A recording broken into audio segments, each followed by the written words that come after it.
Vamos a hablar de un momento muy importante. O sea, vamos a centrarnos en la guerra de 1885 y los antecedentes inmediatos, porque ya hemos mencionado muchos, y las consecuencias. Y las consecuencias. Ya habíamos dicho que Núñez, que era liberal, que estuvo en la Constitución de Río Negro, constitución liberal, radical, comienza a cambiar. Recordemos el discurso que él, como presidente del Congreso, le hizo en la posesión al general Julián Trujillo. Julián Trujillo, vencedor en la famosa guerra de 1876, batalla de los Chancos, donde fue el general victorioso. Y Trujillo era un general más o menos moderado, más moderado que su antagonista, que era el famoso Rengifo, que hizo desastres en Antioquia.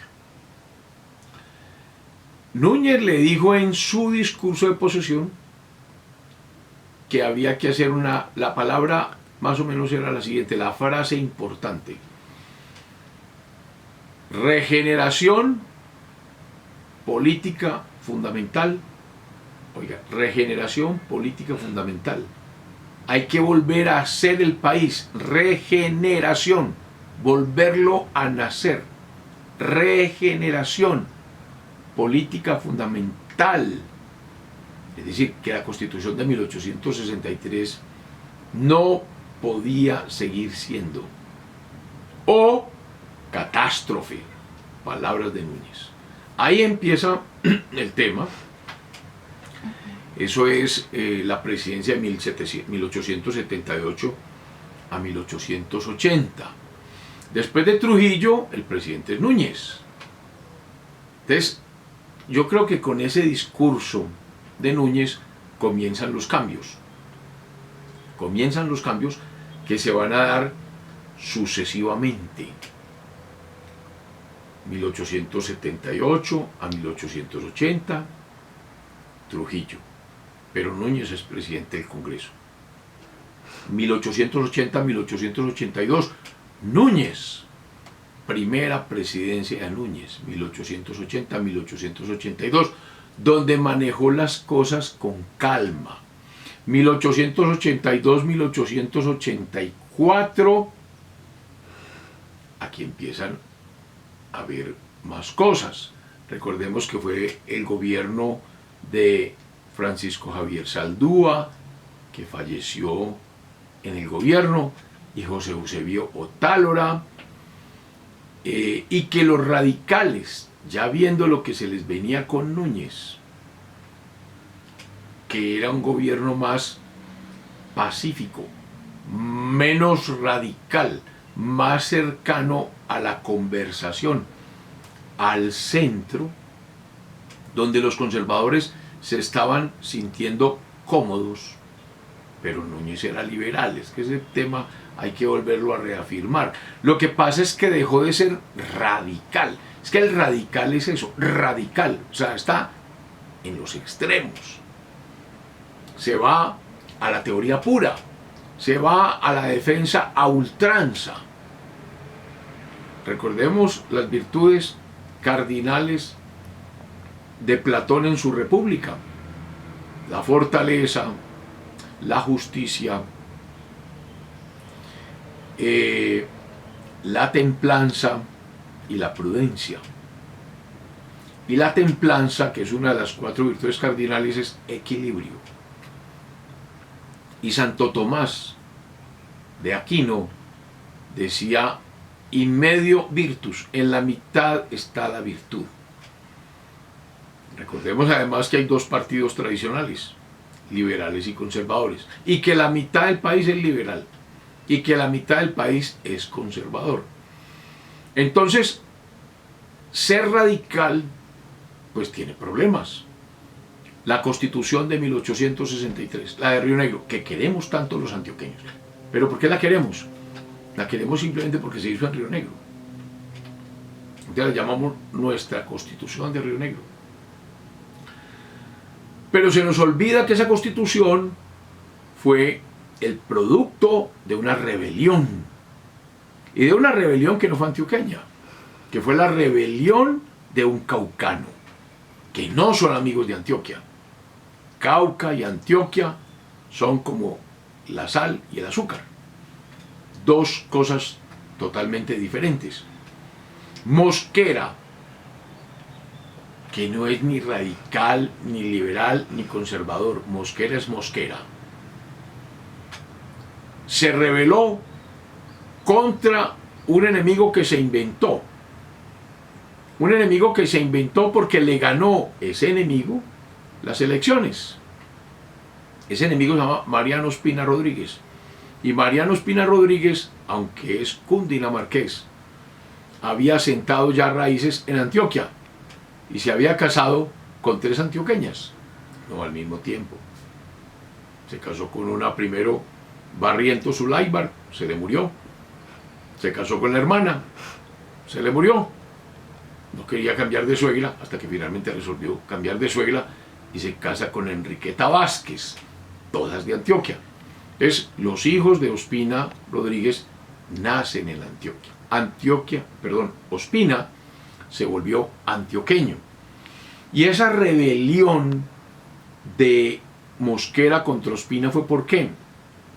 Porque Ospina le ganó las elecciones y fue el presidente de la Confederación Granadina, la unión de los 9 estados soberanos: Antioquia, Cauca, Tolima, Panamá, Bolívar, Magdalena, Santander, Cundinamarca y Boyacá. Ahí están. Los 9 estados soberanos se confederaron. Esa es la verdadera autonomía. Cuando unos estados soberanos deciden confederarse a perpetuidad. Confederación Granadina, 1858. Ese es el federalismo. Una unión de estados, pero estados que nacen primero. Mosquera le hizo la guerra a eso. Ahí está el problema. O sea, yo creo que debemos dejar de enaltecer tanto la Constitución de Río Negro, porque la Constitución de Río Negro fue una acción contra la Constitución de la Confederación Granadina de 1858. Y la Constitución de Río Negro es obra de Mosquera y del liberalismo radical. O sea, quienes fueron vencidos fueron los seguidores de Ospina, es decir, el Partido Conservador. El Partido Conservador fue derrotado en 1863 y triunfa el Partido Liberal, y ese es el que gobierna. Y eso fue lo que generó la rebelión de Pedro Justo Berrío, por allá en 1862, y lo que obligó a Manuel Murillo Toro a reconocer que Antioquia es diferente, y a Antioquia hay que respetarle ese conservatismo dentro de su federalismo, dentro de su autonomía. Pero vino el error de la guerra de 1876, y peor error que declarar la guerra es perder la guerra, y se perdió la guerra de 1876. Entonces se afianza el liberalismo, se radicaliza el liberalismo, el famoso levantamiento frustrado de 1879, que termina de subir al liberalismo radical, pero el gobierno de Núñez, que atempera.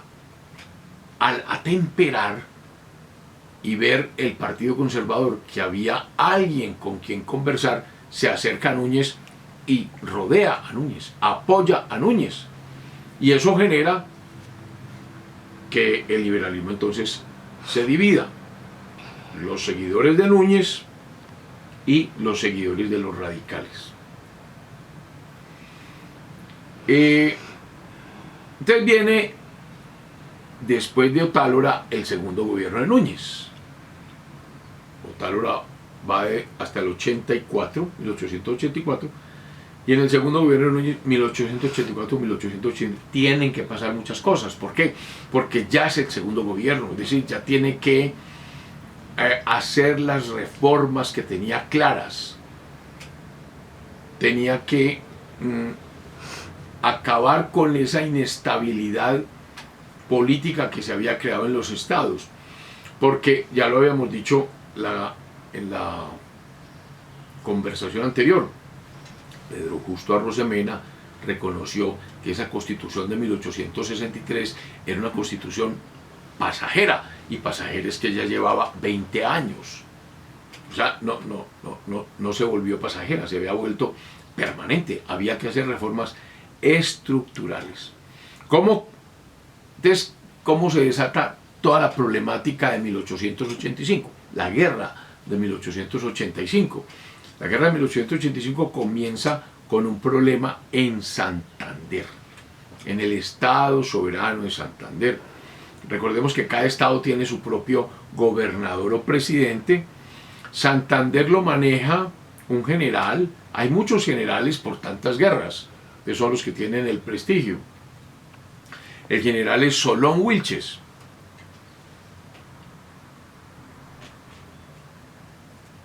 El general Solón Wilches fue candidato radical para la presidencia de la República.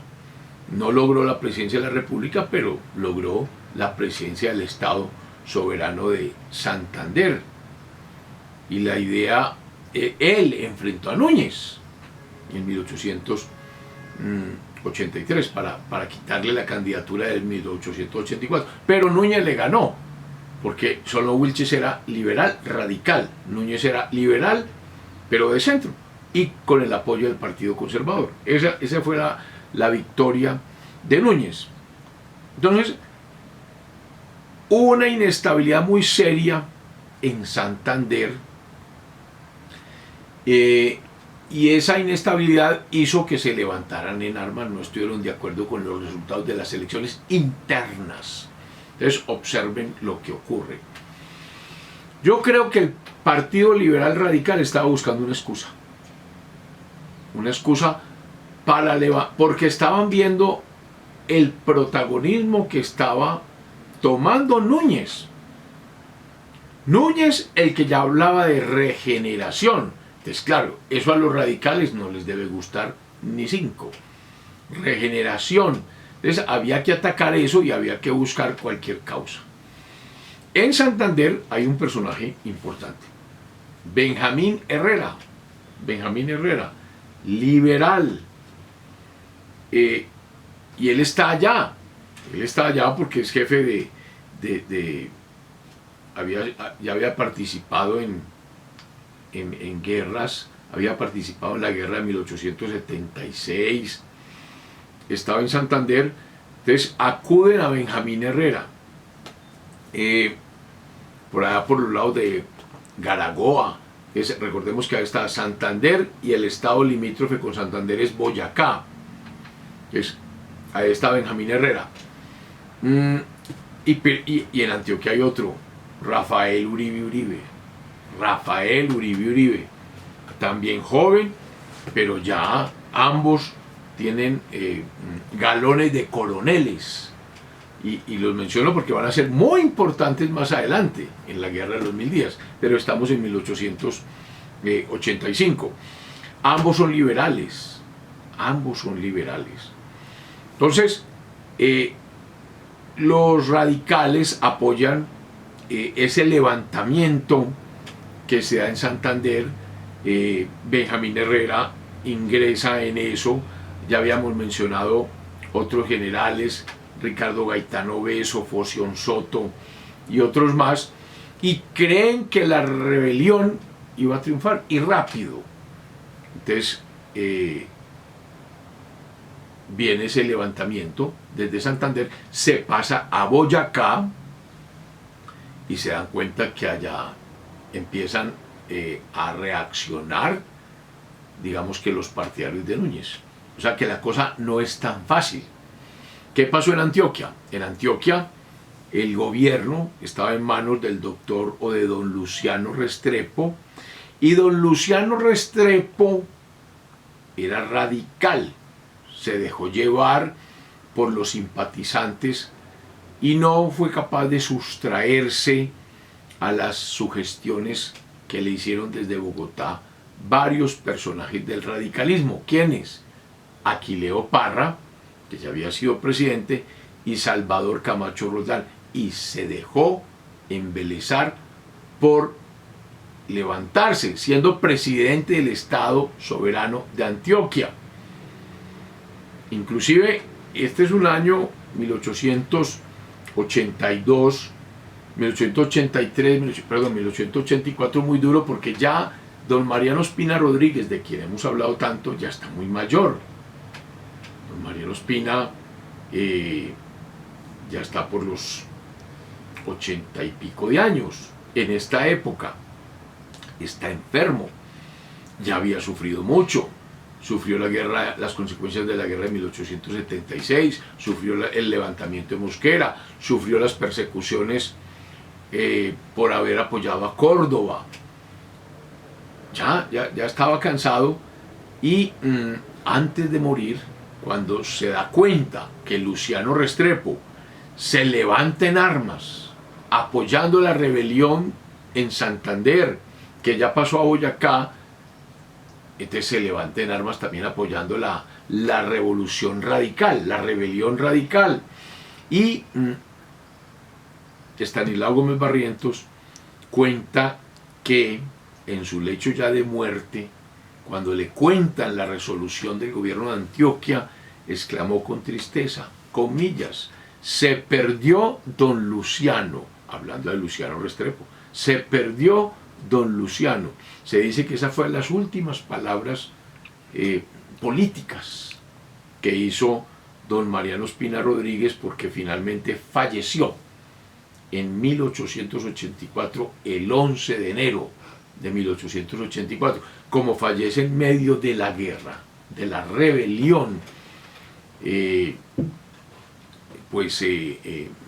Muchos de sus amigos estaban presos, y no tuvo un sepelio pues multitudinario como se debía. Hubo unas batallas, una batalla fundamental, que es la batalla de la Humareda, que ya habíamos mencionado, pero otras batallas. Recordemos que ya estaba Uribe en Antioquia.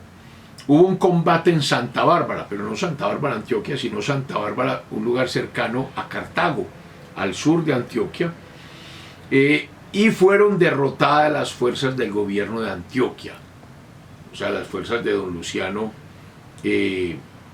Restrepo. Esas fuerzas de Antioquia las comandaba el general Manuel Antonio Ángel. ¿Quién las derrotó? Las fuerzas del Cauca, que las mandaba el jefe del estado del Cauca, que era Eliseo Payán. O sea, se armó una guerra civil. Se armó una guerra civil. ¿Quién aparece en Antioquia apoyando a Núñez?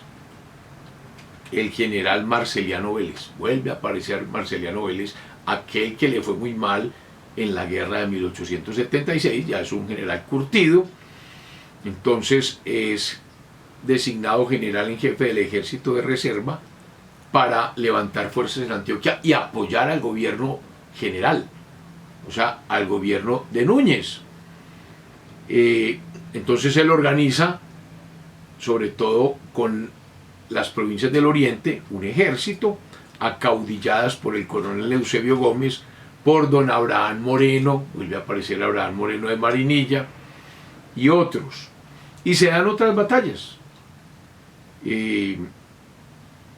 Golpes, un combate llamado el combate de Sonso, el 23 de enero ya de 1885, hubo la toma de Honda el 2 de febrero de 1885. Esto es muy importante porque los rebeldes, los radicales, que son los que inician la guerra, se habían tomado el Río Grande de la Magdalena para controlar el movimiento de tropas. O sea, el Partido Liberal Radical estaba controlando todo el litoral atlántico para el tema de barcos y la entrada al centro del país por el Río Grande de la Magdalena. Entonces se iban a dar batallas importantes en ese sector.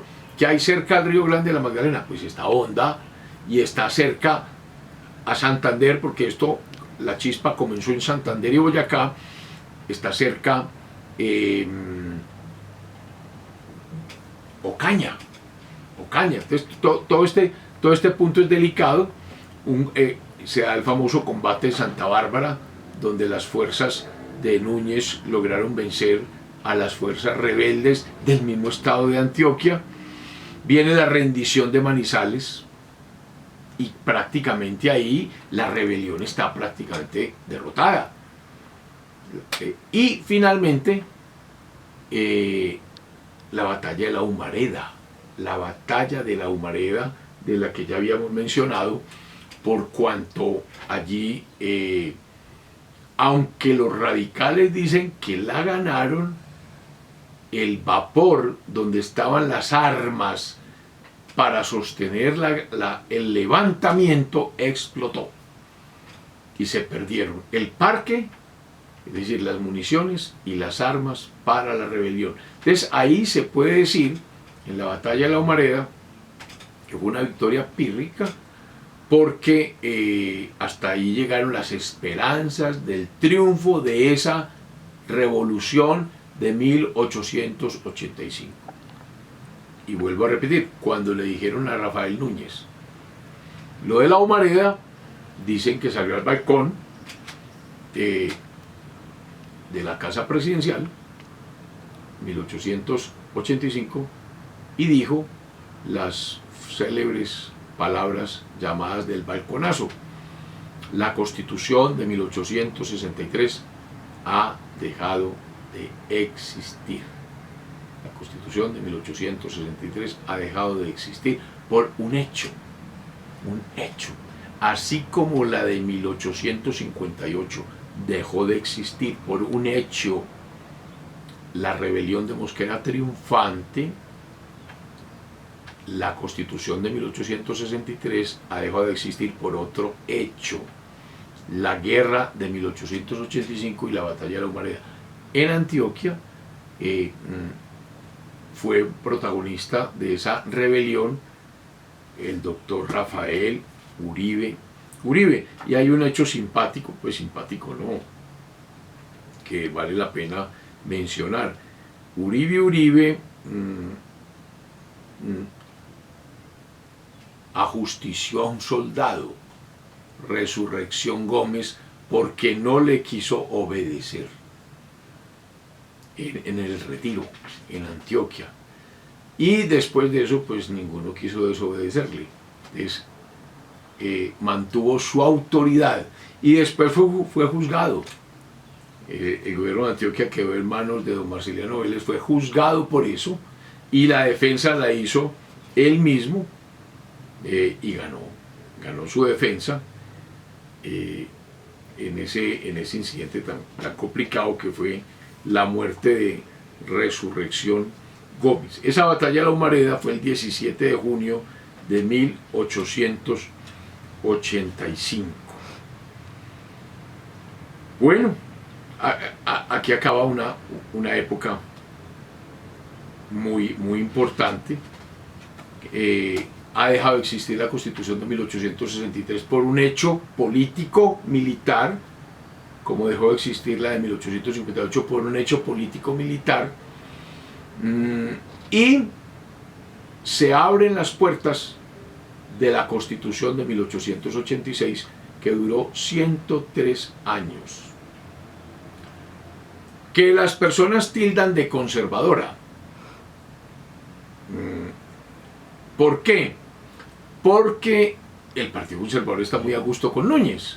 Entonces, ¿y quién es el jefe político que empieza a descollar en el Partido Conservador? Don Miguel Antonio Caro. Entonces, hablaremos en el próximo programa de cómo se hizo esa Constitución, que fue de una forma muy similar a cómo se hizo la Constitución de 1863. Es decir, como Núñez fue constituyente en 1863, tenía muy claro cómo se debía hacer. para decir lo siguiente. Primero, en 1863 no hubo un solo conservador. En 1886 no habrá un solo liberal, salvo nuñista, es decir, de centro. Por eso es que los liberales la tildan de conservadora. Entonces, mejor corregir. No es que no haya habido un solo liberal, no hubo un solo radical, que es distinto. No hubo un solo liberal radical, así como en la de 1863 no hubo ningún conservador. Entonces, para hacer la Constitución se redactaron unas bases y esas bases se ponen a consideración de las municipalidades, para que las municipalidades, los municipios, miren la importancia del municipio, diga sí o no está de acuerdo con esas bases, que son 10, 15 punticos que iba a redactar Núñez con sus más cercanos colaboradores, y aprobado esas bases, que fue lo que ocurrió, porque había que salir de esta inestabilidad, ya Núñez, con un bolígrafo, dice, bueno, listo, así como en 1863 dijeron a bolígrafo quiénes son los constituyentes, yo voy a decir quiénes son los constituyentes. Obviamente no quedó un solo liberal radical, y por eso los liberales dicen que es una constitución conservadora, cuando es una constitución que hay que decirlo, se debe al momento político, la regeneración. Digamos que es un momento de concentración nacional y hay una reconstitución del país. Problema severo. Lamentablemente quedaron muy afectadas las autonomías territoriales, porque las autonomías territoriales fueron las que dieron lugar a la guerra o la rebelión de 1863, la rebelión de Pedro Justo Berrío, la guerra de 1876, la guerra de 1879 o levantamiento, y la guerra de 1885. Feliz semana.